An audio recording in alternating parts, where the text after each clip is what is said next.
Welcome to Zee Telugu news. ముఖ్యంగా present markets అయితే బాగా అన్సర్టనిటీస్ ఉన్నాయి. సో రిస్క్ ఫ్రీ ఇన్వెస్ట్మెంట్ కోసం అయితే అందరు ఇన్వెస్టర్లు అయితే చూడడం జరుగుతుంది.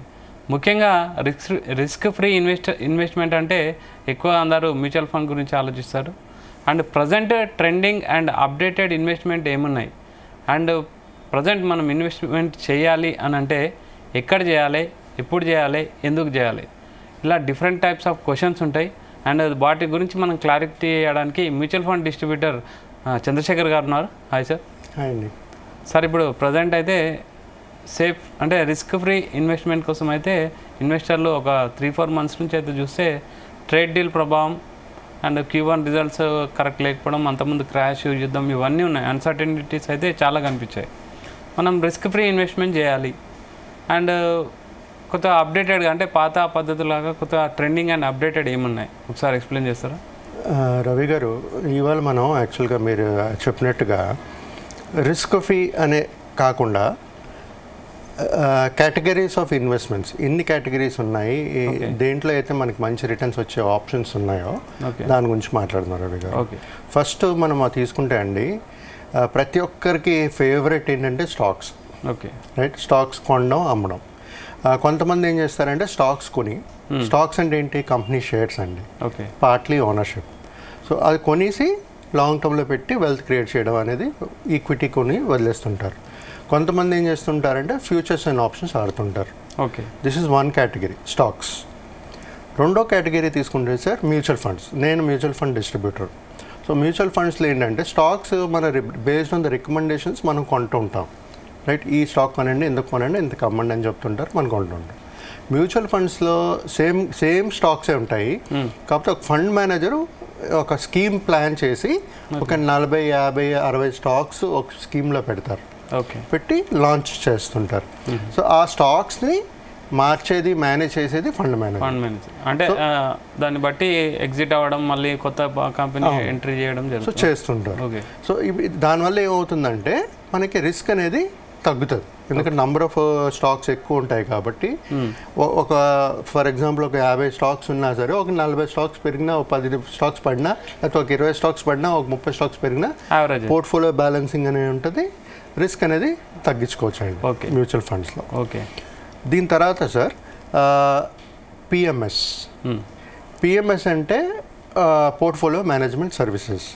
ఇది కూడా ఇప్పుడు కొన్ని ఫండ్ హౌసెస్ ఇస్తున్నారు సార్, ఏఎంసీస్. దీనికి కావాల్సిన మినిమం ఇన్వెస్ట్మెంట్స్ ఏమో 50 లక్షలు. ఓకే, సో ఈ పిఎంఎస్ అంటే ఏంటంటే జనరల్గా మోస్ట్లీ ట్రేడింగ్ సార్, అమ్మడాలు కొనడాలు చేస్తుంటారు. Right, portfolio management services mostly ఇలా ఉంటుంది. అది కాకుండా ఇంకోటి ఏమో కొత్త AIF, alternative investment fund. So ఇదేమో మినిమమ్ 1 CR. ఓకే, ఇది ఈ 4 లేటెస్ట్ ట్రెండ్స్ అండి. Stocks, mutual funds, PMS, AFO. ఇది కాకుండా కొత్తది వచ్చేది ఇంకోటి ఏంటంటే ఎస్ఐఎఫ్. రైట్, ఎస్ఐఎఫ్లో ఏంటంటే మినిమం ఇన్వెస్ట్మెంట్ 10 లక్షలు. ఓకే సార్, ఇప్పుడు మనం ఈ ప్రతి ఒక్క ప్రోడక్ట్ ట్యాక్సేషన్ గురించి మాట్లాడదాం ఒకసారి. స్టాక్స్ కొనేటప్పుడు, అమ్మేటప్పుడు డైరెక్ట్ ఎంతైతే ట్యాక్సేషన్ ఉంటే అది కట్టుకోవాలి సార్. ఇప్పుడు చూసుకుంటే సార్ మనం స్టాక్స్, మ్యూచువల్ ఫండ్స్ మనం long term strategy, long term capital gains, short term capital gains అంటారు. అంటే 1 year పైన ఏదైనా అమ్మితే ఈక్విటీలో 12.5% ట్యాక్సేషన్ ఉంటుంది. ఓకే, బిలో 1 year కానీ తీసుకుంటే, షార్ట్ టర్మ్ క్యాపిటల్ గెయిన్స్ కానీ ఉంటే 20%. అంటే మనం ఇప్పుడు ఒక కొని 1 year హోల్డ్ చేసి ఉంటే మ్యూచువల్ ఫండ్ ఎంత కట్ అవుతుంది? అబోవ్ 1 year అయితే 12.5% క్యాపిటల్ గెయిన్స్ మీద, నాట్ ఓవరాల్ దాని మీద కాదు, క్యాపిటల్ గెయిన్స్ మీద. అదే బిలో అయితే 20%. Okay, below 1 year. ఓకే, అంటే 11 months తీసినా మనకు 20%. రైట్, సో ఇది మ్యూచువల్ ఫండ్స్లో సార్. ఇప్పుడు మనం వస్తే పిఎంఎస్కి వచ్చామనుకోండి సార్. మనం పిఎంఎస్లో ఏంటంటే నేను ఇందాక చెప్పినట్టుగా ఒక 50 లక్షలు ఇన్వెస్ట్ చేయాలి. రైట్, ఇక్కడ ఏంటంటే సార్ ఒకవేళ ఏదైనా ప్రతి ఒక్క దీనికి డీమ్యాట్ అకౌంట్ అనేది ఉండాలి. రైట్, గుర్తుపెట్టుకోండి, మ్యూచువల్ ఫండ్స్కి అక్కర్లేదు, మిగతా అన్ని ఇన్స్ట్రుమెంట్స్కి, కేటగిరీస్కి డీమ్యాట్ అకౌంట్ అనేది ఉండాలి. ఉండేటప్పుడు సార్ దీంట్లో ఒకవేళ 1 year బిలో కానీ ఏదైనా తీసుకుంటే పిఎంఎస్లో 15% ట్యాక్సేషన్ ఉంటుంది. ఓకే. అబోవ్ 1 year అయితే 10% ఓవరాల్ గెయిన్స్ మీద. సో సార్ ఎప్పుడైతే మనం ఇప్పుడు ఈ పిఎంఎస్ మ్యూచువల్ ఫండ్ మధ్యన బ్రిడ్జ్ ఇప్పుడు కొత్తది ఏమంటారంటే ఎస్ఐఎఫ్ అంటారు. అంటే మ్యూచువల్ ఫండ్ చిన్న అమౌంట్ నుంచి కూడా ఇన్వెస్ట్ చేస్తూ పోవచ్చు. మనం పిఎంఎస్కి వెళ్తే డైరెక్ట్గా 50 lakhs మినిమం ఇన్వెస్ట్మెంట్ ఉండాలి. సో ఎవరైతే మధ్యతరగతి మిడిల్ ఇంకా మధ్యలో లెవెల్లో ఉంటారో ఆ మధ్య దీంట్లో 10 lakhs పెట్టుకుని ఇన్వెస్ట్మెంట్ అనేది ఈ ఎస్ఐఎఫ్ అనే ప్రోడక్ట్లో చేయొచ్చు. ఓకే. రైట్. సో ఈ ఎస్ఐఎఫ్లో కూడా ఇన్వెస్ట్ చేసేవాళ్ళు taxation similar to mutual funds ఉంటుంది. ఓకే. రైట్. సో ఈ ఎస్ఐఎఫ్లో కానీ పిఎంఎస్లో కానీ ట్రేడింగ్ అనేది జరుగుతూ ఉంటుంది. సో ఇప్పుడు సార్ ఈ ప్రతి 1 by 1 మనం మాట్లాడుకున్నాము. స్టాక్స్ అంటే మీకు తెలిసిందే, కంపెనీ షేర్స్ కొనడం అమ్మడాలు. రైట్. మ్యూచువల్ ఫండ్స్లో ఏంటంటే ఒక స్కీమ్ తయారు చేసి నంబర్ ఆఫ్ స్టాక్స్ యాడ్ చేస్తుంటారు. ఓకే. రైట్. ఇప్పుడు మనం ఇది తీసుకుందాం సార్, ఎస్ఐఎఫ్స్ తీసుకుందాం. ఎస్ఐఎఫ్లో తీసుకుంటే ఈ డిఫరెంట్ ఎస్ఎస్ క్లాసెస్లో వీళ్ళు ఇన్వెస్ట్ చేస్తుంటారు. ఇవాళ ఆ ఎస్ఎస్ క్లాసెస్ ఏంటంటే అనేది మనం మాట్లాడుకుందాం సార్. ఫస్ట్దేమో ఈక్విటీస్, తర్వాత డెప్ట్లో ఇన్వెస్ట్ చేస్తుంటారు. అది కాకుండా డెరివేటివ్స్. ఓకే. డెరివేటివ్స్ అంటే ఈ డెరివేటివ్స్ ఎప్పుడు వాడతారంటే హెడ్జింగ్ చేయడానికి వాడుతుంటారు ఈ ప్రోడక్ట్లో ఎస్ఐఎఫ్లో.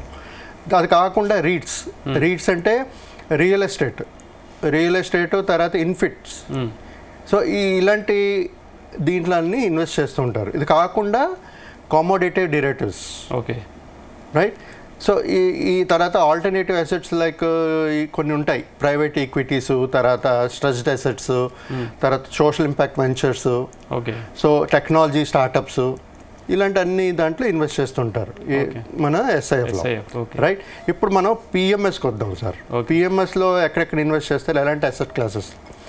సో ఈక్విటీస్లో చేస్తారు, లిస్టెడ్ అండ్ అన్లిస్టెడ్ షేర్స్లో చేస్తారు. Okay. Okay. Market capitalisation large, mid, small, flexi stocks మీద చేస్తుంటారు depending on the strategy. Okay. ఎవరైతే మెయింటైన్ చేస్తుంటారో వాళ్ళ స్ట్రాటజీ బట్టి ఇన్వెస్ట్ చేస్తుంటారు. సార్ ఇక్కడ ఇదేంటంటే సార్ ఈ మన డెప్ట్ ఇన్స్ట్రుమెంట్స్ కానీ, కార్పొరేట్ బాండ్స్ కానీ, లేకపోతే గవర్నమెంట్ సెక్యూరిటీస్ కానీ, డెప్ట్ ఫండ్స్, డెబెంచర్స్, కమర్షియల్ పేపర్స్లో ఇన్వెస్ట్ చేస్తుంటారు వీళ్ళు. ఓకే. సార్ ఈ మనం ఎస్ఐఎఫ్ పిఎంఎస్ గురించి మాట్లాడాం కదా. ఎస్ఐఎఫ్ కానీ ఒక 10 lakhs మినిమం అన్నాం మనం. ఎప్పుడైనా ఒక ప్రాసెస్లో ఇన్వెస్ట్ చేసేటప్పుడు ఒకవేళ 10 lakhs కింద వచ్చేస్తే వాల్యూ, వాళ్ళు ఎగ్జిట్ అయిపోవాల్సి వస్తుంది. ఓకే. అదే పిఎంకి మ్యూచువల్ ఫండ్కి మెయిన్ డిఫరెన్స్ ఏంటంటే ఎస్ఐఎఫ్లో ట్రేడింగ్ చేస్తారు, ట్రేడింగ్ ఉంటుంటుంది, అమ్మడం ఉంటుంది. ఆ 10 lakhs కానీ అమౌంట్ మనం పెట్టిన తర్వాత తగ్గిందనుకోండి ఎగ్జిట్ అయ్యే ఛాన్సెస్ ఉంటాయి. రైట్. అదే పిఎంఎస్లో అలాగ ఉండదు. మనం 50 lakhs పెట్టామంటే తగ్గినా సరే అది we can continue. Okay. So ఎస్ఐఎఫ్లో అలా కాదు. సో నేను చెప్పేది ఏంటంటే సార్, ఇంత పిఎంఎస్ అంటే ఇప్పుడు ప్రతి కంపెనీ ప్రొవైడ్ చేస్తుంది సార్ సర్వీస్, లేకపోతే పర్సనల్ ఇండివిజువల్ అడ్వైజర్ని కాంటాక్ట్? లేదు సార్, ప్రతి ఏఎంసీస్ ఇవ్వట్లేదు, కొన్ని ఏఎంసీస్ ఉంటాయి. సో అలాంటి ఏఎంసీస్లో కూడా మనం ఏదైనా సెలెక్ట్ చేయాలి అంటే ప్రోడక్ట్ ఏ ఏఎంసీ బాగా చేస్తుంది, ఎలా చేస్తుంది. ఇప్పుడు ఒక స్కీమ్ సెలెక్ట్ చేసేటప్పుడు మనం ఎలా సెలెక్ట్ చేస్తామో అదేవిధంగా ఈ ఎస్ఐఎఫ్ కానీ పిఎంఎస్ కానీ కొన్ని ఏఎంసీస్ ఇస్తుంటాయి. సో అలాంటి మంచి ఏఎంసీస్ సెలెక్ట్ చేసుకుని మన ఇన్వెస్ట్మెంట్స్ అనేది ప్లాన్ చేసుకోవచ్చు.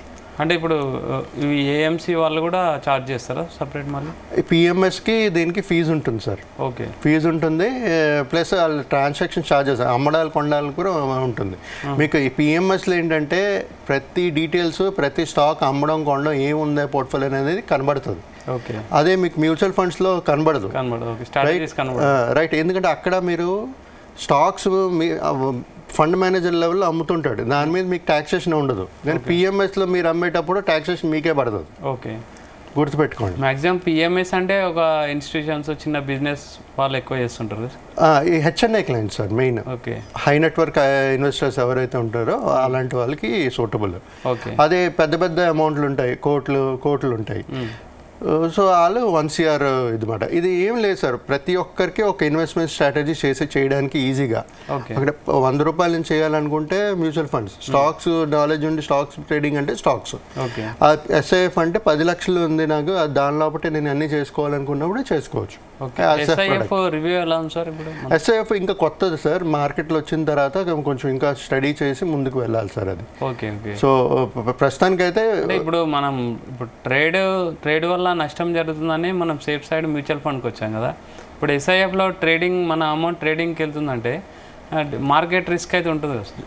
అది రవి, గుడ్ క్వశ్చన్ రవి. అందుకే రవి మనం ఇవాళ ఈ అన్ని ప్రోడక్ట్స్ గురించి మనం మాట్లాడుకుంటున్నాం. నన్ను అడిగితే మ్యూచువల్ ఫండ్ డిస్ట్రిబ్యూటర్గా ఎవరైతే ఇన్వెస్ట్మెంట్స్ వస్తారో, మీరు అన్నారు రిస్క్ తగ్గించుకుని మంచి వెల్త్ క్రియేట్ చేయాలనేది, అలాంటి ప్రోడక్ట్ మనకి మ్యూచువల్ ఫండ్స్లో ఉంది. ఒక్క స్కీమ్ సెలెక్ట్ చేస్తే డైవర్సిఫికేషన్ ఉంది, రైట్? అలాగే మనం మల్టిపుల్ స్కీమ్స్ సెలెక్ట్ చేసుకుంటే ఇంకా పోర్ట్ఫోలియో రీబ్యాలెన్సింగ్ కరెక్ట్గా చేసుకోవచ్చు. మనమే చేసుకోవచ్చు, ఫండ్ మేనేజర్స్ కూడా చేస్తుంటారు with in the stocks, with in the scheme. So mutual fund benefit ఏంటంటే సార్, 100 రూపాయలు స్టార్ట్ చేసి ఎంతైనా చేసుకోవచ్చు. మీరు SIF 10 లక్షలు చేయొచ్చు, PMS 50 లక్షలు చేయొచ్చు, ₹1,00,00,000 కూడా చేయొచ్చు మ్యూచువల్ ఫండ్స్లో. రైట్? సో లిమిటేషన్స్ లేదు అక్కడ. కాకపోతే అక్కడ ట్రేడింగ్ అనేది జరగదు. రైట్? Different products. ఇప్పుడు మీకు మ్యూచువల్ ఫండ్స్లో ఏంటంటే కొంచెం రిస్ట్రిక్షన్స్ ఉంటాయి. అంటే ఒక క్యాప్లో ఈక్విటీలో ఇంత పర్సెంటేజే ఇన్వెస్ట్ చేయాలి, మిగతా కేటగిరీలో మిగతాది ఇన్వెస్ట్ చేయాలి అనేది చెప్తుంటారు. అదే రిస్ట్రిక్షన్స్ మీకు ఈ PMSలోనూ దీంట్లో ఉండదు. సో ఆ ఫ్లెక్సిబిలిటీ అనేది వాళ్ళకు ఉంటుంది కాబట్టి ఇటు మారుస్తుంటారు. సో అదే ఫీజిబిలిటీ మీకు స్టాక్స్లో ఉంది కదా,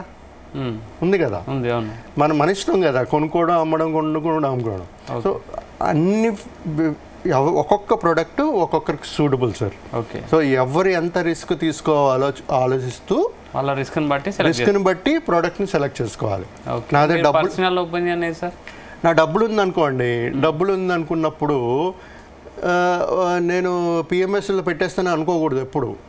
నేను అనేది ఏంటంటే మన రిస్క్ అపెటైట్ చూసుకోవాలి, మన ఏజ్ చూసుకోవాలి, రిస్క్ అపెటైట్ చూసుకుని ప్రోడక్ట్ అనేది చూసుకోవాలి, సెలెక్ట్ చేసుకోవాలి. PMSలో రిస్క్ ఉంది, SIFలో రిస్క్ ఉంది, మ్యూచువల్ ఫండ్స్లో కూడా రిస్క్ ఉంది. బట్ ఫండ్ మేనేజర్ మేనేజ్ చేస్తారు, ఇక్కడ కూడా ఫండ్ మేనేజర్ చేస్తారు. But risk buying and selling ఉంటుంది, రైట్? అక్కడ బయింగ్ అండ్ సెల్లింగ్ ఉండదు, లాంగ్ టర్మ్ క్యాపిటల్ గెయిన్స్ ఉంటుంది. సో నా అభిప్రాయం అంటే as a mutual fund distributor ఎవరైతే సేఫ్ సైడ్ లాంగ్ టర్మ్ ఒక సమయం ఉంటుందో, మ్యూచువల్ ఫండ్ ఎవరైతే ప్రతిరోజు చూసుకోవాలి.